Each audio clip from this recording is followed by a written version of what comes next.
Hey, what's going on, everyone? My name is Matt Jarbo. This is the Mundane Matt channel. And oh my God, if there ever was a moment in time where we could sit there and look at somebody's self-own, right, as a way to own the conservatives, this is one of those moments where what we've got here is probably the stupidest story in 2018 by far, I think, at this point.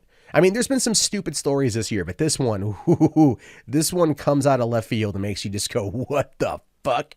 So a sociology professor shoots himself in a college campus bathroom to protest President Trump. Then leaves a $100 bill taped to the mirror with a note that says, "For the janitor." So this fucking guy, this professor, so angry at Trump, shoots himself and then leaves a tip for the janitor. Sorry about the mess.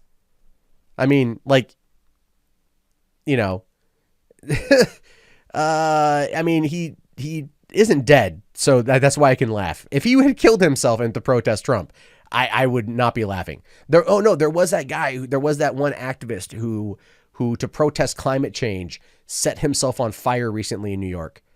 That was a horrible story. That was tragic. This is, again, the stupidest story. This is one of those stories where you're like, I don't get it. Anyway, it says here that an anti-Trump sociology professor from the College of Southern Nevada shot himself on campus last month as a way to protest the president. Look, he's in Southern Nevada. All right, prostitution is legal in certain counties in Nevada. Go there. If you're going to shoot something, shoot your load. In a hooker that you paid for. You will feel better. Mark J. Bird, 69, was found bloodied outside a bathroom in the Charleston campus K building with a self-inflicted gunshot wound in the morning of August 28th. Inside the bathroom was a .22 caliber handgun he used, as well as a spent shell casing. Again, if he would have gone to a brothel, he would have spent something else. But a .22 caliber bullet is, I mean, not to say it's not going to kill him if it would have got the wrong area, but I mean, it's a low caliber bullet.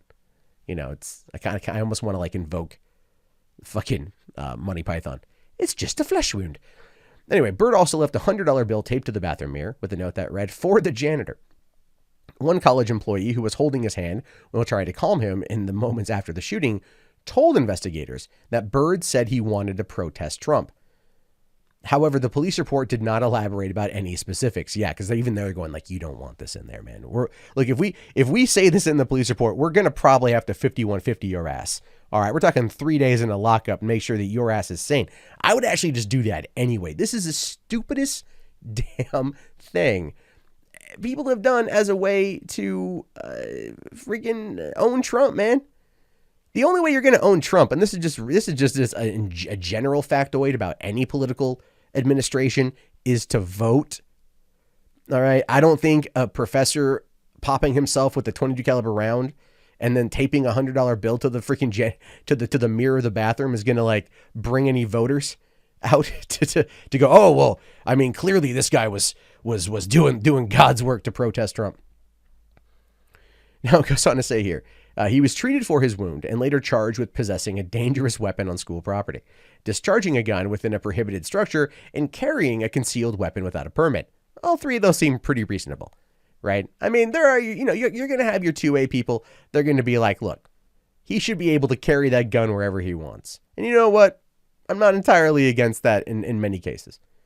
But I don't think this dude should have a gun, right? I can understand you're cleaning your gun and accidentally goes off, pops you in the arm or foot or whatever.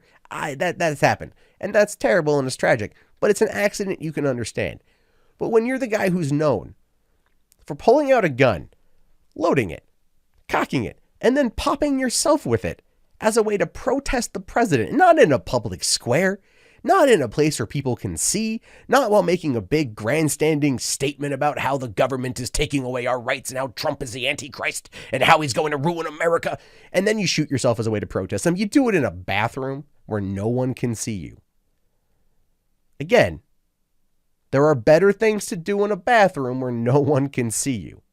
Clearly, I'm referring to pooping, peeing, and masturbation. But that's the stupidest damn thing. Now, An alert about the incident was sent to all students and faculty around 9 a.m. that morning, and CSN President Federico Zaragoza says, "I appreciate all the expressions of concern and interest. I pledge to keep everyone updated should the situation change."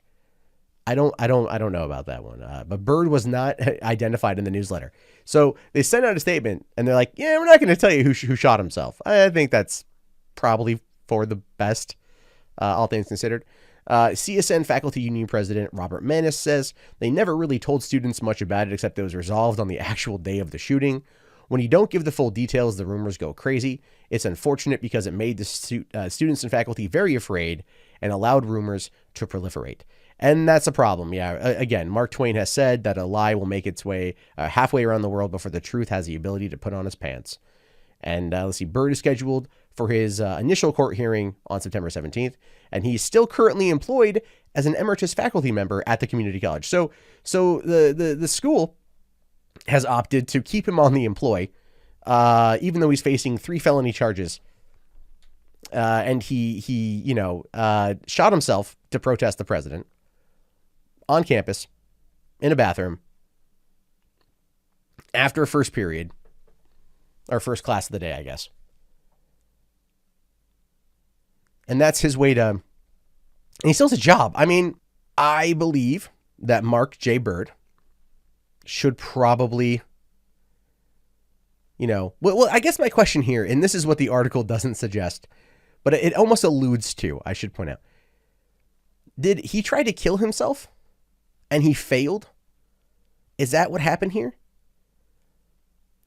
Right? Like, is that what happened? Because I mean, you just look at like the bullet points here in the article. Professor Mark J. Byrd was found with a self-inflicted gunshot wound in August. He shot himself in the bathroom, and he left a $100 bill for the janitor. Was he? I mean, what was he? Was he expecting to be dead? I mean, was he? That's a question. Was he expecting to be killed, and he just did it the wrong way with the .22? I mean, he appears to have survived. It appears that he doesn't have a lot of life-threatening. I mean, did he shoot himself in the arm? Like, there are questions. There are questions that I have here. I'm very curious to know more about the story, but I think you guys will completely agree. I think you guys will entirely agree with me on this one here, or agree with me in asking the question: did the janitor get the $100? Who got the $100? Who got the $100?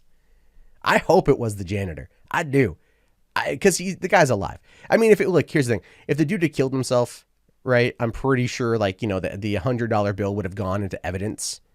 It would have been collected by the cops, and then it would have just been, somehow found in a slot machine later on. But no, I want to know if the janitor got the $100, and I hope he did. And that's what I feel is a large part of the story that has now become this utter mystery. We don't know if the janitor at the College of Southern Nevada had gotten that C note for cleaning up the mess left behind by a 69-year-old sociology professor who shot himself to protest the president. They say that liberalism is a disease. It could have, in some cases, I would argue, yes. And I think in this case, this is definitely one of them. But anyway, those are just my thoughts on this one. Curious to know what yours are. Let me know down in the comments. If you've made it this far into the video, let me know by typing janitor into the chat. Let me know. Let me get to the janitor comments. We'll know you guys made it this far. And if you haven't already, please thumbs up the video, subscribe to the channel, and check back often for more content from me. In fact, if you want to support the channel, the best way right now is, quite frankly, patreon.com/mundanemat. A lot going to be going on with that here pretty soon. And I will talk to you guys later. Have yourself a fantastic day, and peace out.